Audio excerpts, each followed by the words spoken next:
மனக்கூரை நீக்கும் மகத்துவம் பாபா. ஓம் சாய்ராம். இந்த பதிவை பார்க்கக்கூடிய எல்லாருக்கும் நம்ம சாயப்பாவோட பரிபூர்ண அருள் கிடைக்கணும்னு சொல்லிட்டு நானும் பிரார்த்தனை பண்ணிக்கிறேன். இன்றைக்கி நான் சொல்ல போகிற விஷயம் என்ன அப்படின்னு சொன்னோம்னா, நம்ம சமையல் அறையில் இந்த ஒரு பொருள் வச்சோம் அப்படின்னு சொன்னோம்னா கண்டிப்பாக சொல்கிறேன், நம்மளுக்கு அந்த செல்வம், நம்மள்கிட்ட இருக்கிற செல்வம் வற்றவே வற்றாது. இதுதான் உண்மை.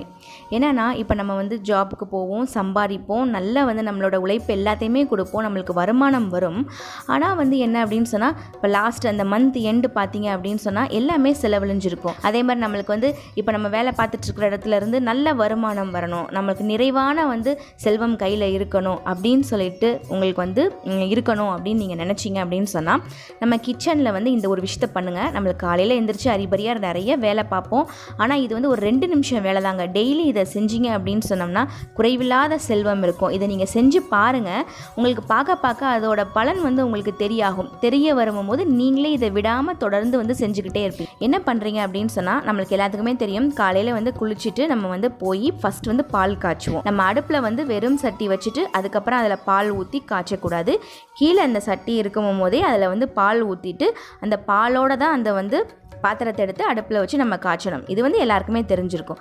அப்படி காய்ச்சறதுக்கு முன்னாடி நம்ம காலையில் எந்திரிச்சு விளக்கு பொறுத்து ஒலையாக குளிச்சுட்டு பொறுத்துனதுமே நம்ம கிச்சனில் ஏதாவது ஒரு இடத்துல ஃபிக்ஸ் பண்ணிக்கோங்க. இந்த இடம் இதுக்கு தான் அப்படின்னு சொல்லிட்டு.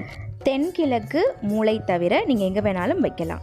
அப்போது ஒரு செம்பு எடுத்துக்கோங்க. அந்த செம்பில் நல்லா கழுவிட்டு அதுக்கு மஞ்சள் குங்குமம் வச்சுட்டு அது நிறைய தண்ணி ஊற்றி வச்சுக்கோங்க.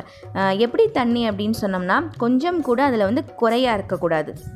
அந்த செம்பு ஃபுல்லாகவே தண்ணி நிரப்பியிருக்கணும். நல்லா சுத்தமான தண்ணியை ஃபுல்லாக நிரப்பிக்கோங்க. அந்த மாதிரி நீங்கள் தண்ணி நிரப்பி ஒரு இடத்துல கிச்சனில் வச்சுருங்க. இதை டெய்லியே நீங்கள் மாற்றணும். காலையில் எந்திரிச்சு நம்ம பால் காய்ச்சறதுக்கு முன்னாடி அந்த செம்பில் எடுத்து நல்லா சுத்தம் பண்ணிவிட்டு மஞ்சள் குங்குமம் வச்சுட்டு அது தண்ணி நிறைய ஃபுல்லாக இது பண்ணிவிட்டு அதை ஒரு இடத்துல வச்சுருங்க. அந்த தண்ணி நிரப்பி வைக்கும் போது எப்பயுமே எங்களோட வீட்டில் சந்தோஷம், கடவுளுடைய அருள் இதெல்லாம் நிறைஞ்சிருக்கணும்.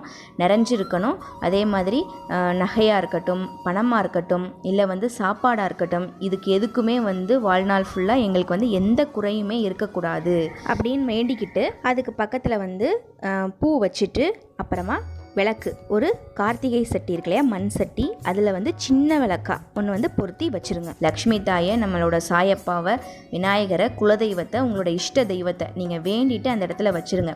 டெய்லி இது ஒரு 2 நிமிஷம் வேலை. இதை மட்டும் நீங்கள் செஞ்சுட்டு வந்துட்டே இருங்க. அந்த நிறை செம்பு எப்படி நிறைவாக இருக்கோ அதே மாதிரி நம்ம குடும்பமும் எல்லா விதத்துலேயுமே நிறைவாக இருக்குங்க. எல்லாருக்கும் எல்லா வளமும் கிடைக்கணும் அப்படின்னு சொல்லிட்டு நானும் வேண்டிக்கிறேன். ஓம் சாய்ராம்.